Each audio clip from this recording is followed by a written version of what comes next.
Assalamualaikum warahmatullahi wabarakatuh. Halo teman-teman semua, perkenalkan nama aku Raihana Nisrina Rafidah. Jadi pada video monolog kali ini aku akan membahas mengenai ilmu filsafat tentang isu yang benar-benar menarik, yaitu dilema teknologi cloning dengan rekayasa genetik. Dimana isu ini bakal menarik banget karena kita akan melihat bagaimana kemajuan sains yang berpapasan langsung dengan nilai-nilai agama dan juga etika. Pastinya kita akan membahas dan membedah satu-satu mulai dari nilai ontologi, epistemologi, dan aksiologi menurut filsafat. Mari kita bedah bersama-sama. Baik, di sini saya akan mengambil kasus dari nomor 2, yang dimana pertanyaannya adalah bagaimana filsafat ilmu dapat membantu menilai implikasi etis dari penemuan teknologi dan rekayasa cloning tadi, dan apa yang dapat dilakukan untuk mengintegrasikan perspektif agama ke dalam diskusi ilmiah. Jadi, pada aspek pertama yang akan kita bahas yaitu melalui aspek ontologi atau yang ngomongin wujudnya. Ontologi itu ibarat kita bertanya, benda apa sih yang sebenarnya lagi kita buat ini? Jadi di sini akan memunculkan sebuah hakikat baru, yaitu makhluk baru yang tadi baru diciptakan oleh para ilmuwan tadi. Di kasus ini, ilmuwan itu menciptakan makhluk hasil rekayasa genetik. Nah, filsafat ilmu lewat kacamata ontologi ini yang akan mempertanyakan apakah makhluk buatan laboratorium ini punya hakikat yang sama dengan makhluk alami ciptaan Tuhan, sebagaimana kita manusia juga makhluk hidup lainnya yang telah diciptakan oleh Tuhan.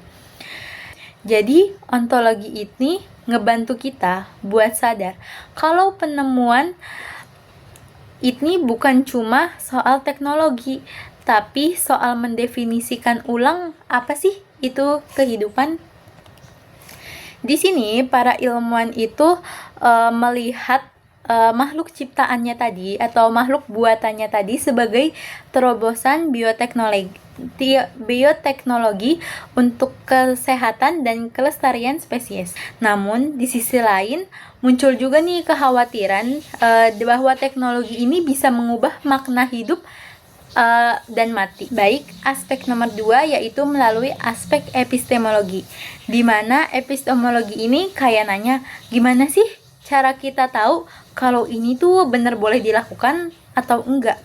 Nah, di sini kita akan memakai metode ilmiah versus keyakinan, di mana ilmuwan itu akan memakai metode eksperimen untuk membuktikan kalau cloning itu berhasil dia ciptakan. Tapi filsafat ilmu juga ngajarin kalau kebenaran itu sumbernya bukan cuman dari laboratorium. Nah, melalui apa sih? Itu bisa melalui jembatan kebenaran. Supaya diskusi ilmiah yang akan kita bangun dengan ilmuwan tadi tentang hasil rekayasa cloning tadi, kita harus menggabungkan data sains dengan nilai-nilai agama. Jadi epistemologi ini perannya mencari cara supaya metode sains yang hebat ini gak berjalan sendirian, tapi juga bisa beriringan sambil mendengarkan perspektif agama dari sumber kebenaran lainnya. Nah, dari sisi epistemologi ini, ilmuwan itu akan menggunakan metode pengumpulan data dan eksperimen yang telah dia lakukan untuk mencapai hasil yang diinginkan.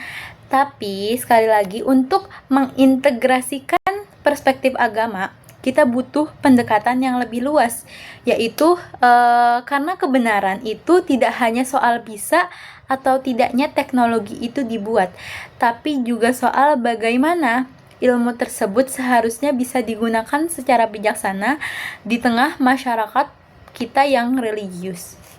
Yang ketiga adalah melalui perspektif aksiologi, di mana aksiologi ini akan nanya, kalau udah bisa buat, terus buat apa? Ada etikanya nggak nih kira-kira? Jadi di sini para ilmuwan itu memiliki tanggung jawab moral, yang dimana tanggung jawab ilmuwan ini cukup besar. Meskipun teknologinya ini canggih buat kesehatan atau pertanian, mereka juga harus mikirin nih dampaknya ke masyarakat, karena ada beberapa masyarakat yang belum bisa menerima itu, karena mereka bisa berpikiran kira-kira teknologi yang udah dihasilkan ini tuh bakal ikut mencampuri urusan Tuhan gak ya? Nah, disinilah adanya peran filsafat sebagai kompas etika. Jadi, filsafat yang akan menjadi penengah, ya, yang akan membantu kita untuk menilai apakah manfaat buat kesehatannya, seperti contohnya kayak hasil rekayasa teknologi cloning ini bisa menyembuhkan penyakit genetik. Jika sudah seimbang dengan resiko moralnya, aksiologi akan membantu kita agar ilmu itu enggak cuma sekedar pintar, tapi juga bisa bermanfaat buat orang banyak tanpa menabrak aturan Tuhan. Di sini juga kita harus mulai bisa menerima teknologi yang ada, karena seiring berubahnya perkembangan zaman saat ini.